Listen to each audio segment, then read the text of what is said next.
15分30秒目ぐらいにですね、こういうシーンがあります。これシャアの艦隊に変な動きがあるぞということでですね、ブライトさんが話しているシーンなんですけども、ブライトさんの戦艦のラーカイラムというのメインブリッジですね。メインブリッジですから窓があって、窓から宇宙空間が見えています。で、窓に宇宙空間が見えて、上の方にモニターがあって拡大されている。これはもう古いホワイトベースと似たようなデザインですね。で、その後ですね、なぜか床下に呼びかけるんですね。で、床下に降りていく人がいるですね。床下に呼びかけるですね。で、この伏線のですね、このシーン15分30秒目ぐらいなんですけども、3分後の18分30秒あたりでやっとこの伏線の答えが出てきてですね、戦闘ブリッジに降りていくシーンがあるんですね。天井のドアが閉まりかけてるんですけども、つまりブライトさんがこの椅子に座っていて、この椅子がそのまま降りていくと、この下のフロアになって、この下のフロアはメインブリッジよりはるかに天井が低い構造になっているんですね。富野さんはホワイトベースのブリッジでですね、不満があったようなんですよ。僕なんかすごい好きなんです。ホワイトベースのブリッジって本当にアニメの歴史上というか SF 映像の歴史上ですね、一番かっこいいんじゃないかなというふうに思ってるんですけど、富野さんはですね、あんな窓のでかいですね、見晴らしのいい場所でですね、宇宙戦艦が戦闘するわけないでしょっていうふうにですね、言うわけですね。おっしゃる通りなんですけど、そんな危険なことするわけない。ということで、逆襲のシャアではですね、分厚い装甲と電子装置に囲まれたすごい狭い戦闘用の小部屋、指揮所というのが登場したんですね。で、おそらくこれですね、富野さんは決して白状しないんですけども、そのちょっと前にですね、公開されたトップガンの影響だと思います。トップガンという映画の中で初めて空母の中で CIC、コンバットインフォメーションセンターというのができて、そこではですね、すっごい狭い場所で指揮取ってるんですね。で、言われてみりゃ当たり前なんですけど、それまでですね、海軍の戦艦ものとかでもですね、割と広い露天環境みたいなところで指揮取ってたんですね。って思ったんでしょうね。で、このままですね、戦闘シーン開始します。連邦軍ラーカイラムのモビルスーツデッキです。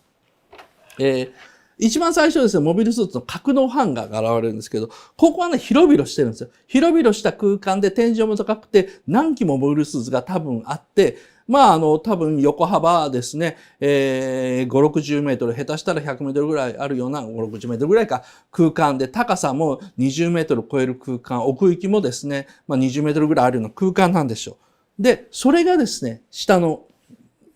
コマですね。実際に発信になると割と狭い部屋なんですよ。で、後ろを見るとですね、周りにシャッターが閉まってるんですね。で、これは何かっていうとですね、モビルスーツはこのハンガーから歩いてこの発進直前のところへですね、行くんですよ。で、この部分が巨大なエアロックになってるんですね。で、つまりこれも富野さんが言ってたんですけど、宇宙戦艦とか空母をですね、デザインするときに富野さんからの注文で、ホワイトベースみたいに巨大なハンガーの蓋がバーンと開いて、奥まで巣抜けになるようなことはやってくれるなと。そんなことをやったら、1回ごとに発進するごとに、モビルスーツが入っている場所の空気が全部抜けちゃうじゃないかと。そういう空気が全部抜けてしまうというふうなことは、宇宙空間では致命的なことなので、モビルスーツは1機ずつしか入れない小さいですね。小さいって言ってもモビルスーツが入るようなものですから、小部屋に移動して、そこは周りからシャッターで閉まってて、空気抜けないようになってて、そこの前が開いて、一機ずつ発進するような形にしてくれと。多少そのモビルスーツを発進させるときに手間がかかるんだけども、こういうふうにしないと空気がいつも漏れ出してきて変だ。で、こういうことをちゃんとやらないから、ロボットアニメっていうのは、程度が低く見られるんだっていうふうにですね、富野さんがすごい熱く語ってたんですよね。面白かったです。あとコメント欄で今コメントをいっぱい書いてる人いるんですけど、周りのタイヤはですね、もちろんこの帰ってくる時の衝突防止策ですよね。で、実際の宇宙空間ではですね、タイヤに含まれている油脂が、あれ割と早めに揮発しちゃって、ゴムはですね、鉄みたいに硬くなると。これはもうアポロとかですね、アポロの前のジェミニ計画とですね、これが分かっていることなんですけど、これもですね、このタイヤのことを見て、僕が何か言いそうに、コンテ見てタイヤ見て何か言いそうになったらですね、富野さんが、見ている客が一瞬、考えてくれたらもうそれで OK だと。考えてくれた。このシーンを見た瞬間に客が、タイヤだなんでだろうそうか、モビルスーツが当たるからだなるほど宇宙世紀でもこういうふうなことがあるんだっていうふうに考